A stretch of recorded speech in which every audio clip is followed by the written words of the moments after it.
Hello friends, आप सभी लोगों का स्वागत है आपके अपने परिवार यूट्यूब चैनल फ्रेशर क्लासेस में। तो फ्रेंड्स, आज का वीडियो स्टार्ट करते हैं। पहला क्वेश्चन लेते हैं। निम्न में से कौन अमेबिक पैचेस पैदा करता है? तो कौन अमेबिक पैचेस पैदा करता है? तो ऑप्शन बी आपका राइट हो जाएगा। ठीक है, इसके बारे में जान लेते हैं कि क्या है। एक प्रोटोजोआ है। ठीक है, यह एक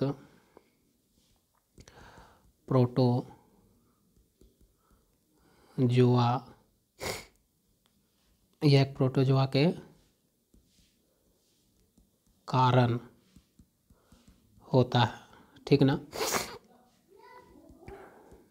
यह रोग दूषित पानी एवं भोजन के द्वारा फैलता है। ठीक ना।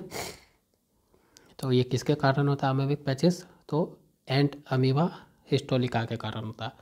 ये एक प्रोटोजोआ के कारण होता है।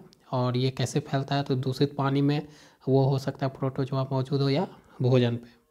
तो ऑप्शन ए बी राइट हो गया। Option B. आगे बढ़ते हैं। निम्न में से कौन बच्चों का जन्म देता है? इन सभी में से कौन बच्चे को जन्म देता है? तो आपका सशक बच्चे को जन्म देता है। और सशक को क्या कहते हैं? खरगोश भी कहा जाता है। ठीक ना। तो खरगोश जो है बच्चे को जन्म देता है। ठीक है। अच्छा, बच्चे जन्म देने वाले जीव को क्या कहते हैं? बच्चे जन्म देने वाले जीव को क्या कहते हैं? आप लोग को पता है, उसे कहते हैं बीवी पेरस। उसे क्या बोलते हैं? बीवी पेरस बोलते हैं। और जो अंडे देने वाले जीव होते हैं उसके क्या कहते हैं? अंडे, मतलब अंडे से बच्चे पैदा होते हैं।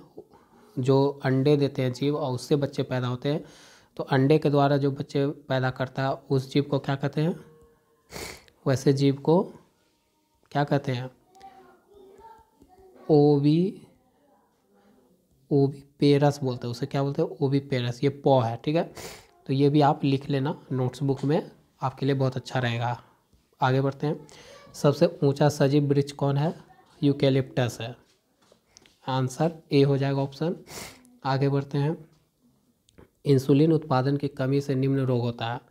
तो ये होता है मधुमेह। ये तो आप सबको अब रट जाना चाहिए। निम्न में से कौन सी प्राणी अब भारत में लुप्त हो चुकी है? तो चीता लुप्त हो चुकी है। ठीक ना। आगे बढ़ते हैं।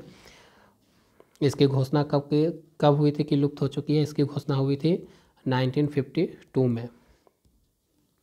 मनुष्य की त्वचा सूर्य के प्रकाश में निम्न में से कौन से विटामिन बनाती है? Vitamin D. ये सबको पता है। एक अणु में 9 इलेक्ट्रॉन है, 9 प्रोटॉन है, 10 न्यूट्रॉन है। उनकी द्रव्यमान संख्या क्या होगी? तो जो आपका द्रव्यमान संख्या होता है, द्रव्यमान संख्या का फॉर्मूला क्या होता है? द्रव्यमान संख्या का फॉर्मूला होता है प्रोटॉन प्लस क्या होता है? Proton plus neutron. तो प्रोटॉन 9 और न्यूट्रॉन 10, तो हो गए 19। तो द्रव्यमान की संख्या कितनी हो गई उसकी? 19। Option C right. ठीक है। आगे बढ़ते हैं। जब एक लाल फूल को हरे कांच से देखा जाता है तो वो प्रतीत होता है। लाल फूल को हरे कांच से देखने से काला प्रतीत होगा। ठीक ना। Option D right. आगे बढ़ते हैं। काला बीवर नाम इसलिए दिया गया है। काला बीवर का नहीं ऐसे समझ रहे होंगे। काला बीवर, बहुत बच्चे काला बीवर का नाम पहली बार सुने होंगे, हो सकता है। तो जो ये हमारा काला बीवर है उसी का दूसरा नाम क्या होता है? Black hole. ठीक ना। आप तो समझ गए होंगे ब्लैक होल। तो नाम से दिया गया है। क्यों दिया गया है? काला बीवर नाम इसलिए दिया गया है क्योंकि क्योंकि इसका गुरुत्व इतना अधिक होता है, इसका गुरुत्वाकर्षण बल इतना अधिक होता है कि यह प्रकाश तक को अंतरिक्ष में प्रसारित होने से रोकता है। ठीक है ना। तो ऑप्शन सी हो गया। ब्लैक होल का एक ही है कि इसका गुरुत्वाकर्षण शक्ति इतना स्ट्रांग होता है ना कि इससे जो प्रकाश बाहर निकलना चाहिए उस भी प्रकाश को बाहर नहीं निकलने देता, इसलिए ये कैसा दिखता है, काला दिखता है, ठीक है ना। तो ऑप्शन सी राइट हो गया। एक अणु पर उच्च ऊर्जा विकिरण जो पड़ने से एक या अधिक इलेक्ट्रॉन की उपचयन को कहते हैं, क्या कहते हैं उसे कहते हैं आयनीकरण कहते हैं, ठीक है ना। यदि वायुमंडल ना होता तो धरती की सतह पर दिन का औसत तापमान क्या होता, अधिक होता, सिंपल बात है। तो बी हो गया। निम्न प्रकार के विवरण से अधिकतम तरंगदैर्घ्य का चयन करें। अधिकतम तरंगदैर्घ्य किसका होता है, लाल का होता है, ये तो याद ही है, लाल प्रकाश का। पृथ्वी सूर्य के चारों ओर घूमती है। पृथ्वी जो है ये मान लीजिए पृथ्वी है और ये हमारा सूर्य देवता है, इसके चारों ओर पृथ्वी घूमती है, ठीक ना, इसके चारों ओर पृथ्वी घूमती है। तो इस सिद्धांत को निम्नलिखित में से कौन उत्तम आधार प्रदान करता है। इसके द्वारा आपका क्या होता है, ऋतु चेंज होता है, ऑप्शन सी, विभिन्न ऋतुओं का होना, ऑप्शन सी। ब्राउनी गति का निम्नलिखित में से कौन सा कथन निर्देशित करता है, तो ऑप्शन सी, द्रव में सूक्ष्म कणों की यादृच्छिक का जाति, तो ऑप्शन सी राइट हो गया। आगे बढ़ते हैं। बी किरण वास्तव में है कैसा है, बी किरण वास्तव में कैसा है, बीटा है ना, इसको बीटा भी बोलते हैं। तो बीटा कैसा है, तो ये रेडियोधर्मी न्यूक्लियस द्वारा उत्सर्जित इलेक्ट्रॉन है, ठीक ना। तो ऑप्शन डी राइट हो गया।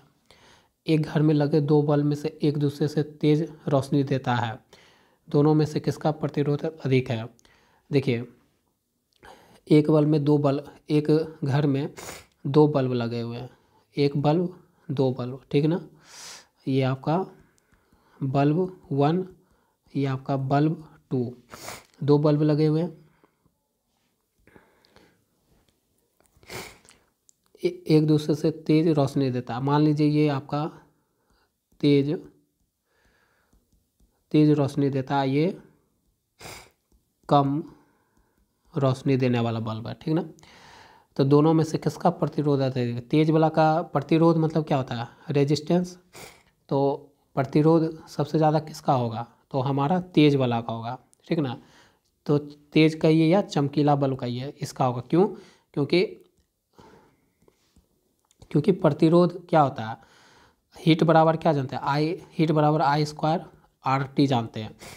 H जो हीट है ये ऊष्मा हो गया, ऊष्मा किस पे निर्भर कर रहा है, R पे डायरेक्टली निर्भर कर रहा है। तो R जितना उतना ऊष्मा ज़्यादा, ऊष्मा जितना ज़्यादा उतना क्या होगा, चमक पैदा करेगा, मतलब रोशनी पैदा करेगा। तो इसलिए चमकीला बल्ब ज़्यादा आपका क्या करेगा, उसका प्रतिरोध क्या होगा, ज़्यादा होगा, ठीक ना। आगे बढ़ते हैं। एक ऊंची क्षमता वाली बिजली की तार पर एक पक्षी बैठा है, वह तुरंत मर जाएगा, नहीं, उसे हल्का सा झटका लगेगा, नहीं, वह अप्रभावित होगा, हाँ, उसे जानलेवा झटका लगेगा, नहीं, ऑप्शन सी राइट हो जाएगा। क्यों राइट हो जाएगा, क्योंकि जो बिजली की तार में, वो बिजली की तार पर एक पक्षी बैठा है, तो बिजली की तार पे वो बैठता है ना, तो पक्षी का जो पैर होता है, ये जो पक्षी का पैर होता है ये एज ए इंसुलेटर काम करता है। कैसा काम करता है, इंसुलेटर, मतलब इससे से जो है करंट पास नहीं हो सकता है, ठीक ना। आगे बढ़ते हैं। अस्थायी चुंबक बनाने के लिए उपयुक्त धातु है। अस्थायी चुंबक बनाने के लिए कौन सा धातु चाहिए, इस्पात चाहिए, और टेम्परोरी धातु बनाने के लिए सॉफ्ट आयरन चाहिए, यही ना। आगे बढ़ते हैं। चालक के प्रतिरोध निर्भर नहीं करता है, यहाँ पर आपसे ध्यान दीजिएगा, नहीं पूछ दिया है। तो चालक का लंबाई पर निर्भर करता है, देख लेते हैं। R बराबर क्या होता है, ρL/A, ये फॉर्मूला होता है। तो ये हो गया लंबाई, ये हो गया लंबाई, तार की लंबाई, ये हो गया एरिया मतलब क्षेत्रफल। तो चालक की लंबाई पर निर्भर करता है, चालक के अनुप्रस्थ काट के क्षेत्रफल पर निर्भर करता है, सही है।